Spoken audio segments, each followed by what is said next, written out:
कृष्ण वंदे जगद्गुरुम। ओम राधा कृष्णाभ्याम नमः। ओम नमो भगवते वासुदेवाय। प्यारे श्रद्धानुरागियों, आज मैं आप लोगों को श्रीमद् भागवत पुराण में वर्णित स्यमंतक मणि की कथा सुनाता हूँ, जिसमें बताया गया है कि किसी व्यक्ति के ऊपर चोरी का झूठा इल्जाम नहीं लगाना चाहिए, नहीं तो उसका बुरा अंजाम होता है। जिस प्रकार सत्राजित ने भगवान श्री कृष्ण के ऊपर चोरी का झूठा इल्जाम लगाया, स्यमंतक मणि की चोरी का झूठा इल्जाम लगाया, तो अंततः सत्राजित को लज्जित होना पड़ा और उसे उसकी सजा भुगतनी पड़ी। तो आइए वही कथा मैं कहता हूं। श्री सुखदेव जी कहते हैं, परीक्षित, सत्राजित ने श्री कृष्ण को झूठा कलंक लगाया था।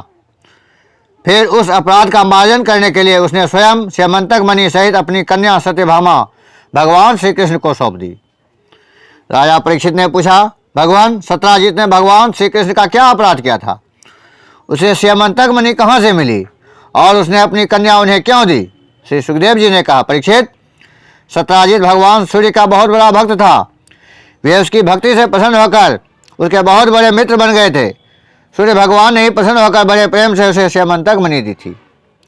सत्राजित उस मणि को गले में धारण कर ऐसा चमकने लगा मानो स्वयं सूर्य ही हो। परीक्षित, जब सत्राजित द्वारका में आया तब अत्यंत तेजस्विता के कारण लोग उसे पहचान न सके।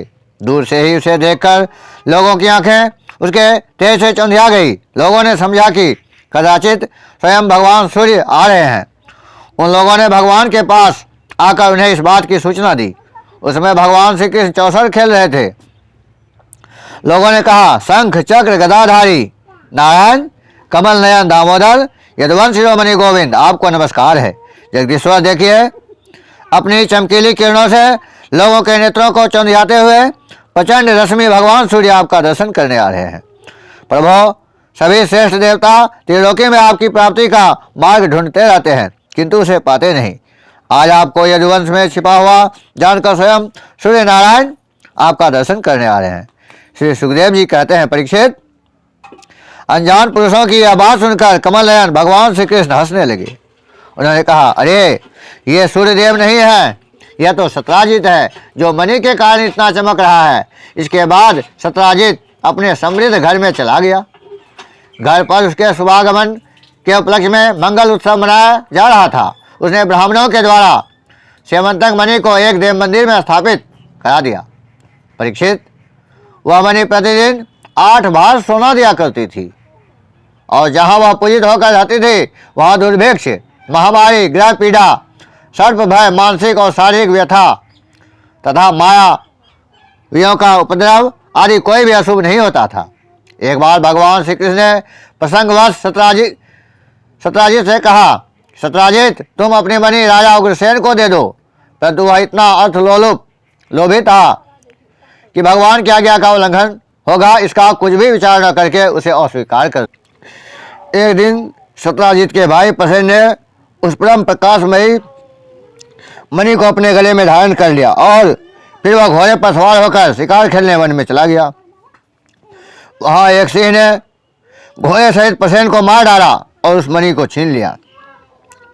वह अभी पर्वत की गुफा में प्रवेश कर ही रहा था कि मणि के लिए ऋक्षराज जाम्बवान ने उसे मार डाला। उन्होंने वह मणि अपनी गुफा में ले आकर बच्चों को खेलने के लिए दे दी। अपने भाई प्रसेन के न लौटने से उसके भाई सत्राजित को बड़ा दुख हुआ। वह कहने लगा, बहुत संभव है कि श्री कृष्ण ने ही मेरे भाई को मार डाला हो, क्योंकि वह मणि गले में डालकर वन में गया था। सत्राजित की यह बात सुनकर लोग आपस में कानाफूसी करने लगे। जब भगवान श्री कृष्ण ने सुना कि यह कलंक का टीका मेरे ही सिर लगाया गया है, तब वे उसे धोने के उद्देश्य से नगर के कुछ सब पुरुषों को साथ लेकर प्रसेन को ढूंढने के लिए वन में गए। वहां खोजते खोजते लोगों ने देखा कि घोर जंगल में सिंह ने प्रसेन और उसके घोड़े को मार डाला है। जब वे लोग सिंह के पैरों का चिन्ह देखते हुए आगे बढ़े, तब उन लोगों ने यह भी देखा कि पर्वत पर एक रीछ ने सिंह को भी मार डाला है। भगवान श्री कृष्ण ने सब लोगों को बाहर ही बिठा दिया और अकेले ही घोर अंधकार से भरी हुई ऋक्षराज की भयंकर गुफा में प्रवेश किया। भगवान ने वहां जाकर देखा कि श्रेष्ठ मुनि सेमंतों को बच्चों का खिलौना बना दिया गया है। वे उसे हर लेने की इच्छा से बच्चे के पास जा खड़े हुए। उस गुफा में एक अपरिचित मनुष्य को देखकर बच्चे की धाय भयभीत की भांति चिल्ला उठी। उसकी चिल्लाहट सुनकर परम बली ऋक्षराज जाम्बवान क्रोधित होकर वहां दौड़ आए। परीक्षित, जाम्बवान उस समय कुपित हो रहे थे। उन्हें भगवान की महिमा, उनके प्रभाव का पता न चला। उन्होंने उसे एक साधारण मनुष्य समझ लिया और वे अपने स्वामी भगवान श्री कृष्ण से युद्ध करने लगे। जिस प्रकार मांस के लिए दो बाज आपस में लड़ते हैं, वैसे ही विजयाभिलाषी भगवान श्री कृष्ण और जाम्बवान आपस में घमासान युद्ध करने लगे। पहले तो उन्होंने अस्त्र शस्त्रों का प्रहार किया, फिर शिलाओं का, तत्पश्चात वे वृक्ष उखाड़ कर एक दूसरे पर फेंकने लगे। अंत में उनमें बाहुयुद्ध होने लगा। परीक्षित, वज्र प्रहार के समान कठोर घूसों से आपस में वे 28 दिन तक बिना विश्राम किए रात दिन लड़ते रहे। अंत में भगवान श्री कृष्ण के घूसों की चोट से जाम्बवान के शरीर की एक एक गांठ टूट फूट गई। उत्साह जाता रहा, शरीर पसीने से लथपथ हो गया। तब उन्होंने अत्यंत विस्मित चकित होकर भगवान श्री कृष्ण से कहा, प्रभु, मैं जान गया आप ही समस्त प्राणियों के स्वामी, रक्षक, पुराण पुरुष भगवान विष्णु हैं। आप ही सबके प्राण, इंद्रिय बल, मनोरथ, मनोबल और शरीर बल है। आप विश्व के रचयिता, ब्रह्मा आदि को भी बनाने वाले हैं। बनाए हुए पदार्थ में भी सत्ता रूप से आप ही विराजमान हैं। काल के जितने भी अवयव हैं, उनके नियामक परम काल आप ही हैं और शरीर भेद से भिन्न भिन्न प्रतीयमान अंतरात्माओं के परमात्मा भी आप ही हैं। प्रभु, मुझे स्मरण है आपने अपने नेत्रों में तनिक सा क्रोध का भाव लेकर तिरछी दृष्टि से समुद्र की ओर देखा था। उस समय समुद्र के अंदर रहने वाले बड़े बड़े नाग यानी घड़ियाल और मगरमच्छ क्षुब्ध हो गए थे और समुद्र ने आपको मार्ग दे दिया था। तब आपने उस पर सेतु बांधकर सुंदर यश की स्थापना की तथा लंका का विध्वंस किया। आपके बाणों से कट कट कर राक्षसों के सिर पृथ्वी पर लौट रहे थे। अवश्य आप मेरे वे ही श्री राम जी श्री कृष्ण के रूप में आए हैं। परीक्षित, जब ऋक्षराज जाम्बवान ने भगवान को पहचान लिया, तब कमल नयन श्री कृष्ण ने अपने परम कल्याणकारी शीतल कर कमल को उसके शरीर पर फेर दिया और फिर अहेतु की कृपा से भरकर प्रेम गंभीर वाणी से अपने भक्त जाम्बवान जी से कहा, ऋक्षराज, हम मणि के लिए ही तुम्हारी इस गुफा में आए हैं।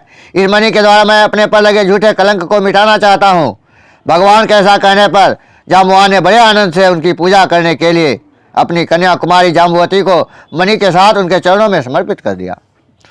भगवान श्री कृष्ण जिन लोगों को गुफा के बाहर छोड़ गए थे, उन्होंने 12 दिन तक उनकी प्रतीक्षा की, परंतु जब उन्होंने देखा कि अब तक वे गुफा से नहीं निकले, तब वे अत्यंत दुखी होकर द्वारका को लौट गए।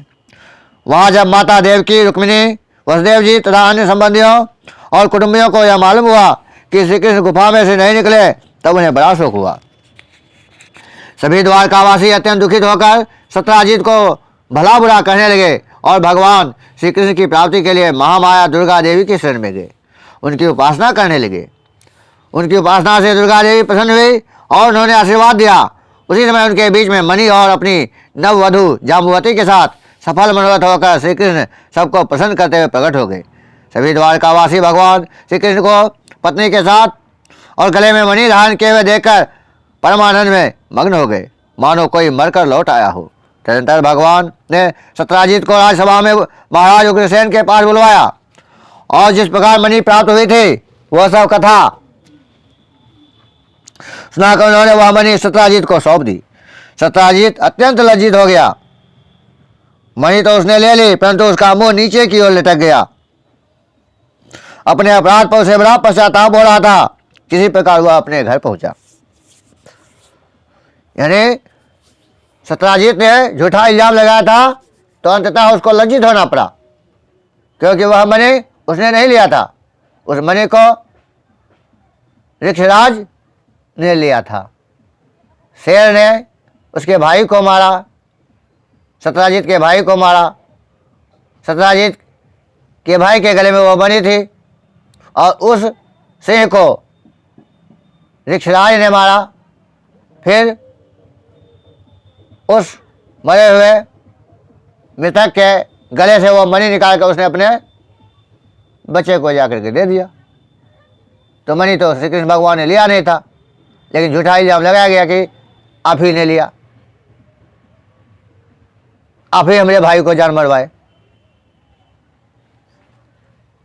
तो अंततः उसको झूठा इल्जाम लगाने के कारण भरी सभा में उसको लज्जित होना पड़ा और उनका मुंह लटक गया और उसे अपने पश्चाताप हो रहा था उसे अपने अपराध पर। वह किसी प्रकार अपने घर पहुंचा। उसके मन की आंखों के सामने निरंतर अपना अपराध नाचता रहा कि मैंने क्या गलती की। उसे रात में नींद नहीं आती थी। बलवान के साथ विरोध करने के कारण वह भयभीत भी हो गया था। अब वह यही सोचता रहता कि मैं अपने अपराध का मार्जन कैसे करूं, मुझ पर भगवान श्री कृष्ण कैसे प्रसन्न हो, मैं ऐसा कौन सा काम करूं जिससे मेरा कल्याण हो और लोग मुझे कोसे नहीं।